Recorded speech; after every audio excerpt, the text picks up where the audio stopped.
Hello, and welcome to another fortune-telling miracle fish episode of We Only Look Thin. Wow.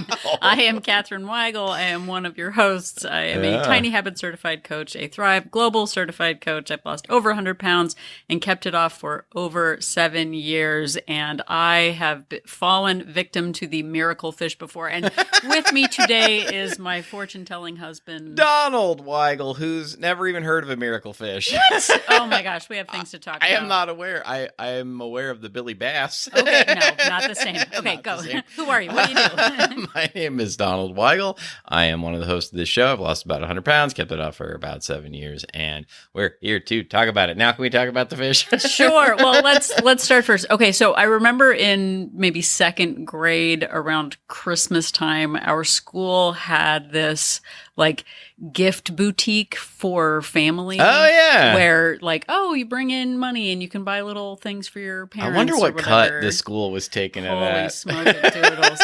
What treasures befell? But befalling is usually not a good thing, right? No, yeah, not really. But you're like, oh, get some money and then have a list. These treasures befell me. Yeah. So when I went, they're like, oh, okay, like, you know, gifts between X and Y amount of money or whatever. This was back in the 1980s. So it was like, 10-cent gifts or whatever.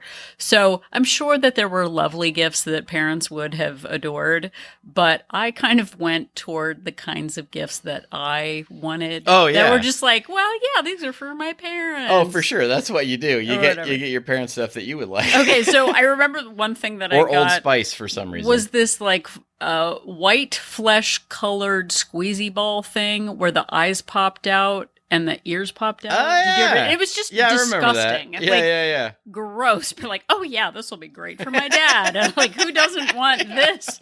Like, Yeah, my parents that's want that. $1 well spent. Yeah, for sure. And then there was this other thing that was like this metal kind of spinner thing where if you like swung it out, it sort of like it was a gyroscope sort of thing and it swung around. Oh, yeah, I know what you're talking about. Yeah, I had one of those. Okay. But my favorite things were the like divining rod, Oh, yeah. mystical things. So one of the things which you just said you didn't know about was a fortune teller miracle fish. I'm showing I did Donald not know about a this. fortune. Have you ever seen that before? I have never seen that Okay, before. so it was probably 5 cents. I'll try but and link to something in the show it's notes this if you want to look up a little miracle fish. red piece of paper, basically, and it's anyway.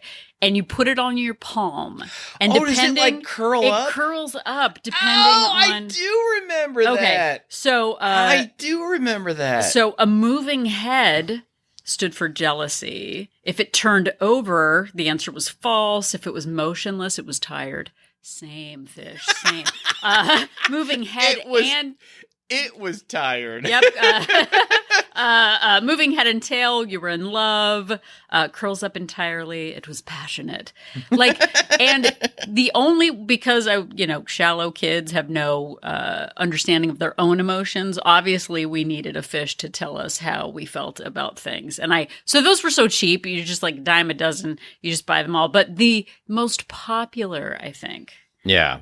was the mood ring. Oh, yeah. The mood ring. Oh, my God. Was there anything better than a mood ring when you were a kid? Well, it's like, It was so cool. Gosh and golly forbid you actually ask someone how they're feeling. Yeah. Because you didn't ask people how they felt. No one asked That about wasn't feelings anyone's in the business. 70s. No, you No, didn't you talk just about rub feelings. dirt on it. You just move on. Exactly. But if you had this mood ring, it would just tell you how you felt, how other people's felt. You hold it. You put it on your finger. Yeah. There were rings. There were also like amulet ones.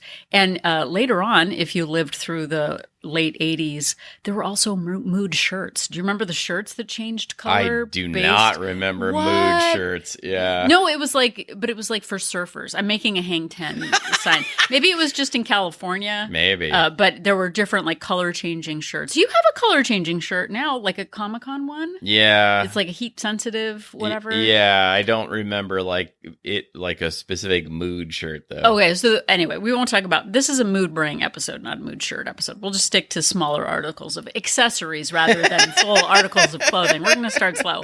But with the mood ring, it was like if it was black. A mood suit.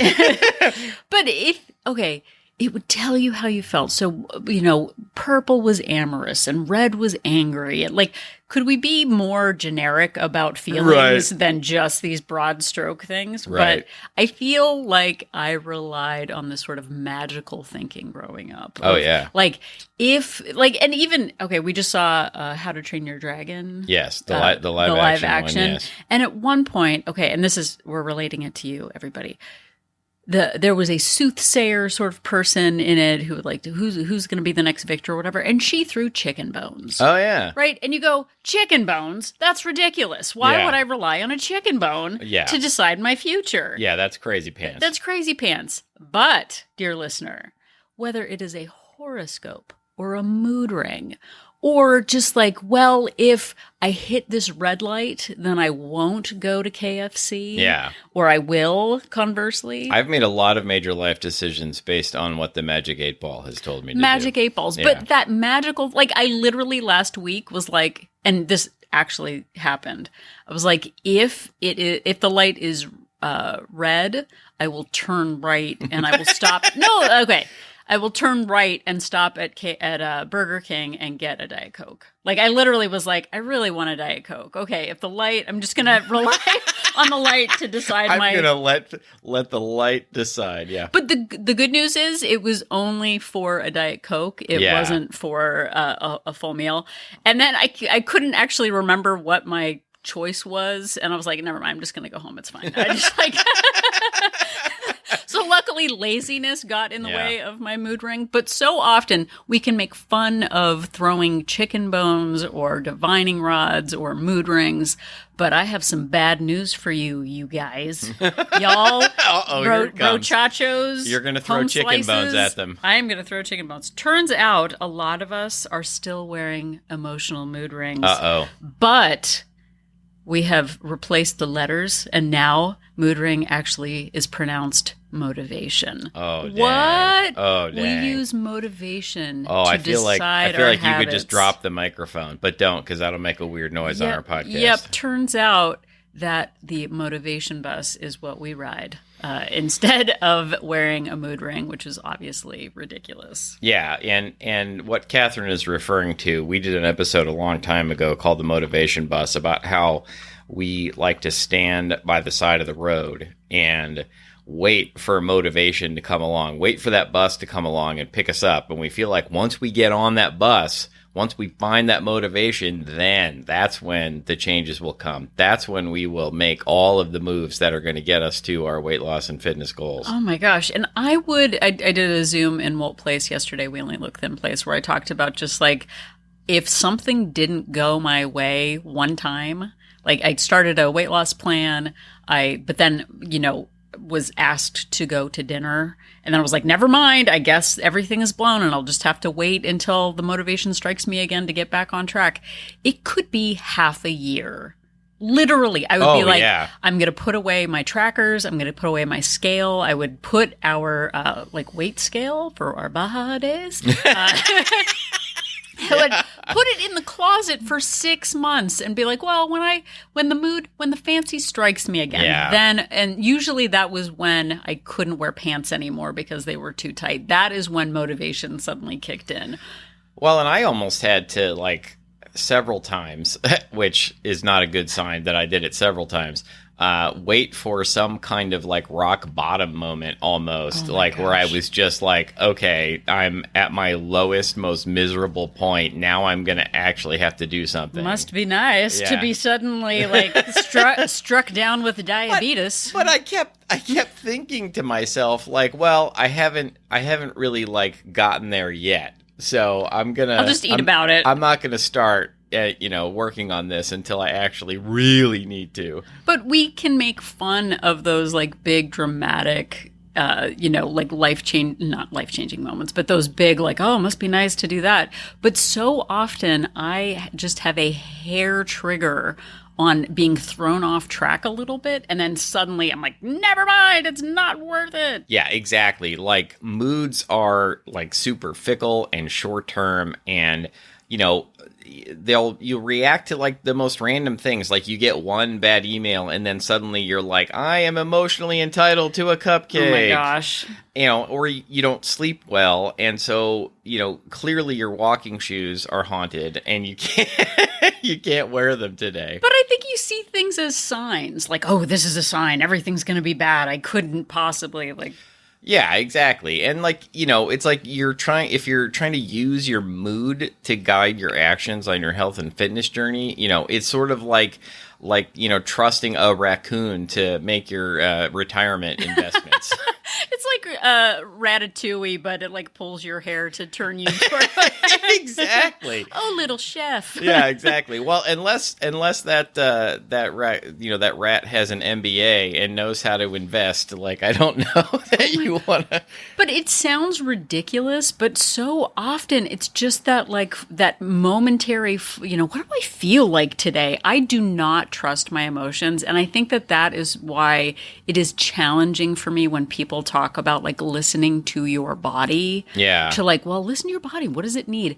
I have had such an untrustworthy relationship with my mood and my body that I cannot rely on my mood or whim or my my impressions to decide what my habits are, because I am like, well, definitely, I think you're in the mood for chocolate. I was about to say the exact same thing. I feel like my body constantly tells me it wants chocolate and cheese. Like, those are the things it says it needs. Lying liar who lies. It's never like, you really need some cauliflower right now. Right, It and doesn't maybe, do that. well, and I think the thing is, and we've talked about this before, of like, you might have a positive instinct once out of 10 times. Right. So you confuse that for permanent trust. Right, exactly. Like, even, yeah, I mean, they say, like, even a clock is, you know, a clock without a battery is right twice a day. Yeah. We confuse that occasional, like, oh my gosh, I did what I said I was going to do. We confuse that with always being able to trust ourselves. And so here is the bad news, everybody. Suddenly we're getting to the bad news. We're always given bad news. Our mood rings are set to evil. There's a little switch on the side. I don't know if you know this, Yeah. but it's kind of this little switch. It's Yeah, set not a lot of people can see it. yeah, but like, because I cannot trust my own personal gauge, what I can trust are systems that I can put in place. Yes. So consistency is reliable. Like, just having a system in place to get something done means there's no drama associated with your, like, health goals. Like, it's not like you don't want someone flying a plane and being like, you know what I feel like? Like, I really feel like going up to, you know, 40,000 feet today. Wouldn't that be fun? Like, let's see what happens. Yeah. Right? So consistency is like not the bad boy of weight loss. Like, what if you could have any car in the whole world right now, just that, like, it doesn't have to be reliable, it doesn't have to be practical or whatever, what car would you want? Oh my goodness, I don't even know if I want to say this out loud. Probably a Dodge Charger. See, like, vroom. Like, Yeah. no room for baby chairs. Yeah. Do babies have chairs in cars? Sure, baby chairs, baby seats. Oh, I was thinking of a high chair. No, but like, yeah, there's no leg room. There's no place for groceries Yeah. or our canoe for the weekends. I don't know. It might have a trunk. I don't know. You almost, well, when you were looking for a car, you were like, maybe I should get a Dodge Charger. I was thinking, okay, this was like 7 years ago Yeah, now. Boy, my car's yeah. like 7 years old. I was thinking, like, if I'm ever gonna own like a cool car, I should do it now, because, you know, the older you get, the like, I don't know, sadder it is to buy to buy your cool car when you're Okay, so, you know, like, those for some reason in the US of A, I don't know if they do this in other countries, but car commercials that start in like November are always like, make it a December to remember and buy your lady a fancy car with a ribbon on top. Put a big ribbon on it and stick in your driveway. Right? Yeah. Oh my God, I would be horrified if you just put Bobby a car. I just like made a tens of thousands of dollars decision and bought you a car without talking to you about it. Okay, so imagine it is Christmas morn. Yeah. That's short for morning. I was trying to save time. Christmas morn in July, I'm imagining. Okay, so it is Christmas morning, and I go, Donald. Yeah. And I jiggle keys at you like you're a crying baby, and I'm trying to I'm like, I got you something, and you're like, oh wow, I've been dropping hints on this Dodge Charger for 10 years. Yeah. And I'm excited. We go outside. I cover your eyes. Right? And I go outside. I can't possibly be disappointed with whatever happens next. I say, open your eyes. Yeah. And what if you see a beige Honda Civic? You had to make it beige. A beige Honda Civic sitting in our driveway with a ribbon on top. And I was like, right? You would just be like, what is happening? And I'm like, Donald, this is... Drive it to the nearest attorney's office. Right, for the divorce lawyer. That's right. So our habits are kind of like the Honda Civic of weight loss. Yeah. Right? It's not the Dodge Charger. It's not like the vroom vroom 8 Vs. I don't even know what a V is, but it's supposed to be a lot of them to be fun. Well, whatever it is, it makes your car go. Makes it go fast. So consistency is the Honda Civic of weight loss. It's not flashy. It has great mileage. It's very safe. It's practical. It's inexpensive. Insurance is low because it's so boring. Nobody wants to hit you. It's not going to be in the Fast and Furious of weight loss. If people want to hit your car if it's cool enough. Well, if you were in the Fast and the Furious franchise and you're like, hey guys, I got my Honda Civic. That's right. It's the Denise of weight loss. Yeah, that's right. Okay, right. So, but it's practical and it gets the job done. And guess what, everybody? We need practicality in weight loss. Find your kicks and your adventure and excitement elsewhere. That's right. So, the Honda Civic of weight loss, we don't need a mood ring. The systems that we put in place get the job done. Having go-to meals, scheduled walks, people that you can rely on to help you stay accountable, reminders, support groups, all of that consistency takes the place of what am I in the mood for? And guess what? I followed my mood from age 20 to 40 and it got me over 100 pounds overweight.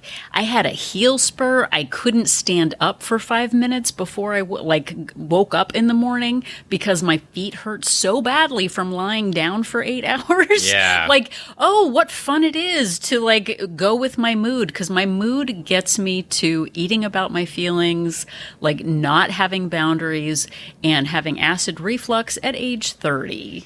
Yeah, for sure. And, so I don't know how many times I lost 20 pounds or even 50 pounds and then, put it right back on because I based everything on, white knuckling it and emotions and motivation. So how do you take the mood ring out of your habits? You build consistency. And some ways you can do that are by making it small enough that you can do even on your worst day. So have habits in place and figure out what is the minimum I can do with this habit and continue to do it even on my worst day. So, for example, in the past, I would go to a gym. But if I didn't feel like it, I'd be like, well, I just don't feel like going to the gym, so I'm not going to go. Even though it's across the street from my office and I can walk there, there's a lot of traffic today. I don't want to deal with that. Yeah. But literally now my tiniest habit, Tiny Habits coach, certified coach, hello, Catherine Weigel, is when I am waiting for the water to boil in the morning, I do 5 squats. Or I do 5 push-ups against the counter. That is the smallest increment that I can do. It does not take a lot of energy. I don't need to change my clothes. I don't need to be in the mood. I just do it because it is that small and that easy to accomplish. Yeah, exactly. And we've done some episodes. I think the one we talk about the most is Only Burgers in the Building, about having policies in place for different situations and pre-deciding so that you're not at your, at the mercy of your whims in the moment. Like, okay, if I get, invited out to lunch and it's unexpected and my boss makes me go or whatever, I will look at the menu for the item that is the most calorie friendly. I will pre-decide that I'm going to do that. I will have some restaurants to suggest if I'm asked in that situation where I want to go, where they've got calorie-friendly items on the menu. I don't have to, when I get invited out, I don't have to give into the zeitgeist and order the indulgent meal just because I can. Yeah, the boss is paying for it. Might as well tank up. Exactly. Also, track your behaviors, not your emotions. So you're tracking your food, you're tracking your exercise, you're tracking your walking, you're tracking your water goals, you're tracking your stretching. You're not doing that based on how you feel in the moment. And you use tools, calendars, alarms, checklists, your apps, your Lose It app, your Fitbit app, not just your good intentions. Like you can't just say to yourself, well, I'm going to do better tomorrow, or I'm going to do better today, and then do the exact same things that you've been doing every day. You need to use actual tools and actually track what you're doing, and then celebrate your consistency, not your intensity. There's part of tiny habits is to celebrate when you do your tiny habit, and it really does help. It may feel a little goofy sometimes to really celebrate, but when you celebrate those tiny consistent victories, it really sinks in, and you get like kind of addicted to the feeling of celebrating your habits instead of beating yourself up, and it makes you want to continue. The overall idea here is like, if your gym plan requires you to wake up at 5 a.m. and drink a raw egg smoothie and then, deadlift the minivan, you're going to stop doing it the next time that Mercury is in retrograde or, whatever. Exactly. Like, I just couldn't possibly because Saturn's out of alignment. And that's right. Habits get things done. Moods do not. Can you imagine if your boss was just like, well, I'm not in the mood for that today. Like, well, instead of like focusing on like calling back your customers, like I'm kind of vibing for, actually, you know what? I had a boss who was like this. Okay. All right. No, it was like, we'd be working on a giant project and she's like putting together a gift basket for the presentation next week. And she's like, I really need some grosgrain ribbon. Do you want to go over to Cost Plus and like check out ribbon? Meanwhile, I'm like, focused on getting out a spreadsheet with like actual numbers that matter. Yeah. And it's so frustrating when people work on what like their mood is for things instead of what actually gets the job done. Yeah, exactly. And I've been in that situation as well at work. Okay. So part of habit change is noticing your emotions and noticing the prompts or like the triggers. I don't love saying that all too often, but noticing what your emotions lead you to do. And for me, it was just like, well, what am I going to do? I can't change anything. But when we notice saying like, I don't feel like walking today. Yeah. Right. I had a hard day. I deserve, takeout or whatever, which that's the one I've said to myself like more times than I can count. Like, oh, it's, I'm feeling all these big emotions right now. I deserve to eat an entire cake or whatever. Right. Like we just told you 20 years worth of eating about what we felt like. So none of that works. Reframing it with like, we are not being held hostage by our feelings. We're not being tortured by celery. And P.S., don't have celery if you don't like celery. Yeah. I think that was that diet food idea of like, well, you got to eat cottage cheese and celery if you're going to lose weight. Well, and there's that thing, I don't even know if it's true, that you burn more calories by chewing celery. Oh my gosh. And I doubt that it's true, but even if it is, like if you don't like celery, like don't torture yourself with celery. Well, we have two young family members that I was with in the spring, and I overheard, we were eating dinner and I overheard both of the young people people are super active, athletic, like doing dance and soccer and gymnastics and like super, super active. And I heard one of them turn to the other and say, do you know celery helps, like, takes more calories to burn than it does to whatever? And I was like, oh, no, no, no, no, no. Like, we cannot continue this. Like, you are active young people. I thought the young people were like breaking out of that whole I did thing. too. Yeah. Anyway, I didn't flip the table over like I wanted to. I tried to be like, what would a wise, I was going to say wizened. What would a wise old person say in this circumstance? You flip that table over enough times and you burn a lot of calories. Ooh, you so like many build calories. up the arm strength. Exactly. But your goal, like, don't be held hostage by your feelings.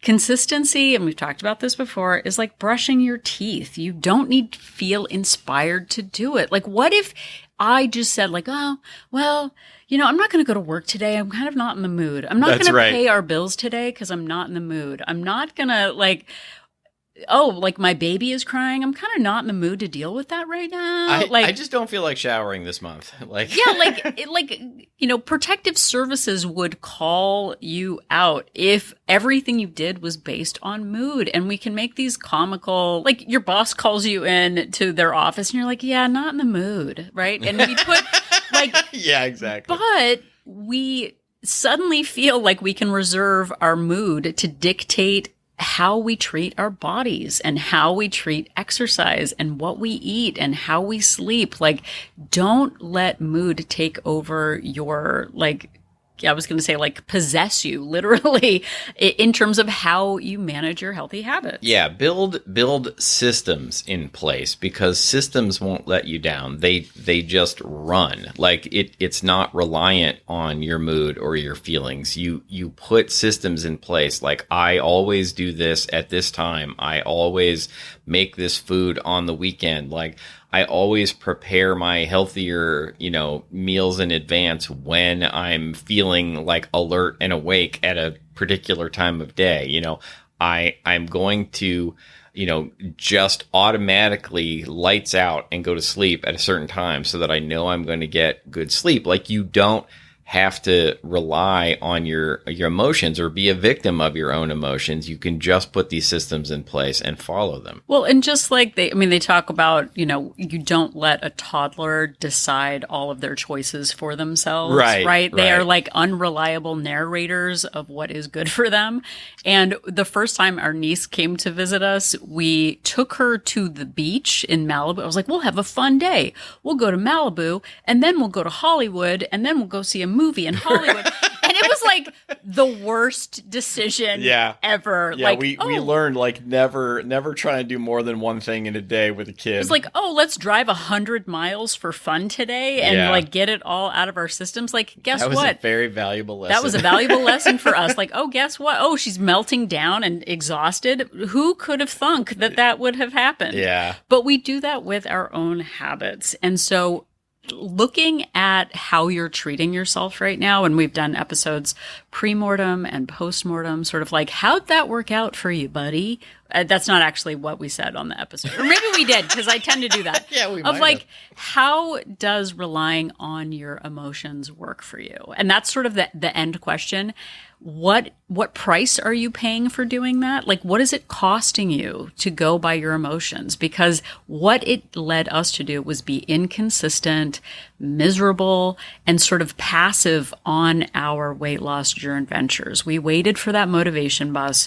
We waited for this like spark or that lightning bolt moment of, boy, Donald got diabetes. Nice for him to finally have a real reason to... Good for me. Good. Yeah, if only you could get diabetes and then get yourself in shape. Exactly. So systems that we put in place override those emotions. Knowing what is best for us as we're, we're aging every day, everybody, is like, hey, I know I do my best when I stick to protein and fiber early in the day. I know I do my best when I get my workout in early in the morning because by the end of the day, I've lost my motivation and energy for it. I know I do my best when I listen to podcasts that support my healthy habits. Like, it's super boring, but look for that Lamborghini of excitement, like somewhere else, dude. Like, that is not where you're going to get, like, oh, weight loss is boring. Yeah, you know what? So is like being 100 pounds heavier than I was right now because I was afraid to go out of the house because I was too ashamed of how I looked to like hang out with people. Yes. So let go of that mood ring. Save it for the, I don't know what you're going to save it for. Where are you going to put your mood ring? Save the drama for your mama. There you go. Save it. Thank you. Boy, yay for rhyming. Yeah. But save your mood for other things, other areas of your life. Save your mood for some other dude. I don't know. Sure, it rhymes. I don't know. It's best I can think of. But anyway, okay. Very serious. So let go of all of those little trinkets and gadgets and moods and horoscopes and Zoltar machines. Yeah. And like, what's your, like, Donald actually told me his sign. We've been married for 27 years. And I think I just remember it right now. I don't really care about it. I don't rely on that. Yeah. But don't rely on mood or divination or chicken bones to decide your habits today. Put some things in place that are boring and predictable, just like auto pay on your bills. So you don't have to worry about it. Put things on auto pay so you don't have to use your emotional bandwidth for that. And like, it really does make your weight loss journey venture so much easier when you have predictable standards in place, policies, and systems to support your goals. And I know if we can do it, you can do it too. Absolutely. And thank you so much for listening. Thank you for making this podcast part of your systems, I guess, of learning your fitness and weight loss habits. And we have a whole lot more episodes. The most recent 300 are all available on all of the major podcast platforms, wherever you found this one. And you can go all the way back to the first episode and listen anytime on YouTube or on our website at weonlylookthin.com. Yep, and if you are at our website, click on that link for Join Our Support Group to find out more about Wolf Place. We Only Look Thin Place is our Facebook-based accountability group for women. Sorry, dudes, you just don't participate, and ladies like just chilling and doing lady things. So it's just it's just for ladies. I don't even know what lady things are. I don't know. We had guys in the group, and they just, I don't know. There just weren't enough to, like. Yeah, I know. It just kind of was. Anyway, it's fine. Dudes are weird about. Dudes are weird. Sharing and admitting that they can't do things, and yeah. Exactly. But we have weekly Zoom meetings. We have accountability challenges. We have just some subgroups to focus on particular issues like the scale, food choices, activity. It is a great place to be yourself while you're working on your weight loss journey venture and just be really honest and candid with people who you can trust on your journey. Like, there's no judgment. There's no, like plan shaming or anything like that. It's just super supportive women. We have 2 subscription options, a monthly subscription with a 3-day complimentary trial and a 3-month subscription with a 7-day complimentary trial to see if Full Place is right for you. So if you'd like to hang out with ladies doing lady things, doiling things. That's right. Bedazzling. Yeah. You bedazzle and you talk about doilies. That's the whole thing. Please check it out. Also, if you'd like to interact with us in other ways, you can find us on social media at We Only Look Thin on Instagram and Facebook. You can also, if you would prefer, send us an email if you have an episode suggestion. If you would like to tell us ways in which you've put systems in place to overcome the whimsy of your moods, we would like to hear about that. If you have questions, if you have compliments, you can do all of those things by sending us an email to weonlylookthin@gmail.com. Yeah, and if you have a couple of extra minutes, head over to Apple Podcast and leave us a rating and a review. Not only does it let us know that what we're doing after 7+ years of every single week providing amazing content for free, not only does it let us know that what we're doing matters, but it also helps other people find our podcast. Right now we have 729 star ratings. Why don't you be 730? Give us a little bit of love. We really appreciate it. Yes, we do. And another thing you could do that would really help us out is to tell somebody about the show. Word of mouth really does help the show grow. So if you know somebody that might get something out of it, if you're in a conversation and it comes up, or if you're in an internet group or on an internet group, are you in or on an internet group? A Facebook group, a Discord server, a subreddit, that involves weight loss and fitness, or even if it doesn't, even if it's about science fiction books and you want to give us a shout out, we would appreciate it. It really does help the show grow. It sure does. So if you're still trying to remember whether you should consult a wide-mouth Billy Bass or a Miracle Fish for your next weight loss and fitness move, please instead remember that Catherine and I are an inspiration. Why not both, though? Like Billy Bass and a Miracle Fish? Like, that's got to be twice the luck. Yeah, you really shouldn't limit yourself. No, don't do it.